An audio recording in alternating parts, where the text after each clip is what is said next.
to continue on kind of where we left off in the last chapter. When we first started out, we learned how to record business transactions using our accounting equation. Remember, the accounting equation says that our assets equal our liabilities plus our owner's equity.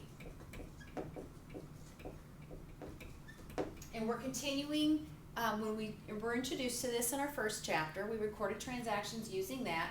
So if we had our cash account, our cash would go up by 100, and our owner's equity or capital account would go up by $100 as well. So we learned how to record transactions using the accounting equation in our first chapter. Our second chapter then said, well, let's not use the accounting equation anymore. Let's go ahead and use T accounts. And so what we were doing is we were drawing a T account under each of our asset accounts. For example, our cash account had a T account, and our supplies account had a T account. Our accounts payable account had a T account.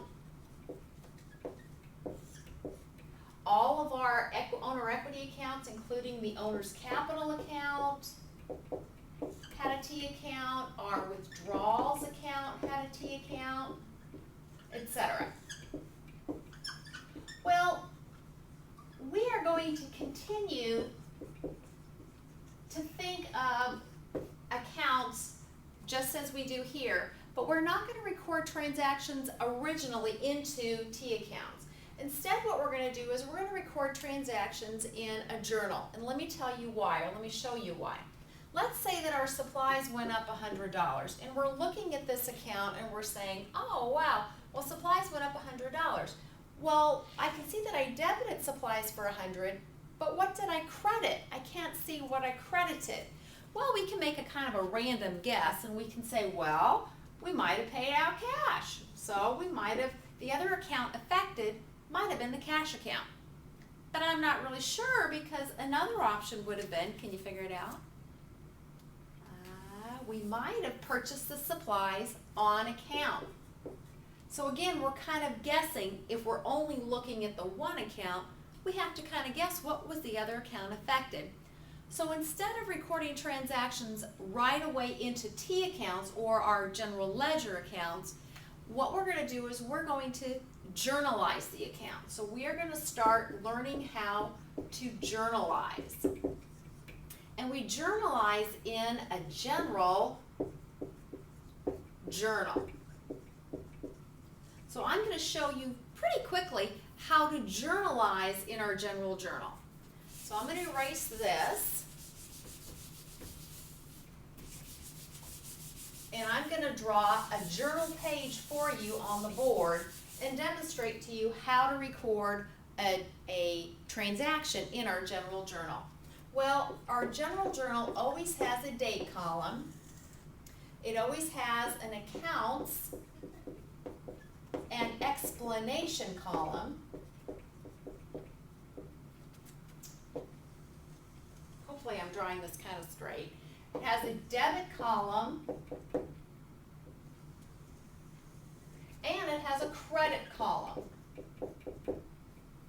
So this is our heading at the very top of each journal page, and of course it'll have journal page 1, journal page 2, etc. And this is just like a journal. It's what we used like when we were in school, and it recorded our daily activities. You know, I sat next to Joey Johnson on the bus, and he's so cute, or we had macaroni and cheese for lunch today, and it was disgusting. You know, something like that. So we're just keeping I recorded in chronological order all of the transactions that happened in a business.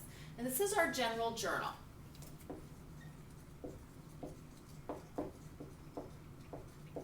And this is going to be page 1. So let's look at our first transaction. Let's say that the owner invested some money in the business. Well, the first thing we always want to do is we want to put down the date. So let's say it was January the 1st. And let's say that we need to look at the account that was debited first. If the owner invested money in the business, we know that cash is going up, and we know that the owner's capital is going up as well. So we're going to put down January 1st. We want to put the debited account first. And the debited account is cash. So we're going to list cash out. We're going to put it flush against the state line. We're going to indent and put the amount. Let's say it was $1,000. So we're listing cash first because it's the debited account. We're going to go ahead and put the debit amount in the debit column. And then the other account that was affected was the owner's capital. And this one's also increased, and we increased the owner's capital with a credit. So we're going to indent about 1/4 to 1/2 inch. So indenting means to move over. You don't need to actually draw the arrow, but we're indenting. And we're going to put down the owner's capital account. So whatever that owner's name is, we'll just call it owner. Writing out the full name of the account. Try not to abbreviate, because when you start abbreviating, then when people want to go back and look at the journal, you might have abbreviated it so much they don't understand what the account was. So please don't abbreviate. And then we're going to put the dollar amount here. We can see both the debit and the credit, the two accounts affected, and then we show a little explanation. And I like to indent just a little bit. You can put them in parentheses if you want your explanation. Owner invests in business. Now for the explanation, you can definitely abbreviate. You always want to skip one single blank line, so you want to have a blank line before you start your next journal entry. So I'm going to erase this one. Let's do one more. Let's say that the business pays or purchases supplies on account. Well, I know that supplies is going up, and I know that my accounts payable is also going up. So I've skipped a line. Okay, you don't have to write it in. I'm just showing you skip a line, and then we move to the next one. Let's say this happened on January the 2nd. So I'm going to put my date, which is January the 2nd. My supplies is going up. Supplies is an asset. To increase an asset, you debit it. So we always list debits first. So we're going to write down the supplies. And let's say that we bought $300 of supplies. So supplies is being debited. I list it first. I go ahead and put the dollar amount here under the debit column. Since accounts payable is the account that's being credited, I know to increase accounts payable, I need to credit the account. So I'm going to list that next, and I'm going to indent a little bit, and this is my accounts payable account.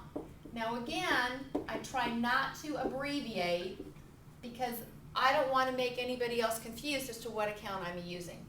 So I'm crediting accounts payable for $300. I'm going to go ahead and put a little explanation, purchase supplies. And I'm going to abbreviate in my explanation. And I can put down who I bought it from. Maybe I bought it at Walmart or whatever. So this is how you journalize, and I hope that was explained pretty well. Good job.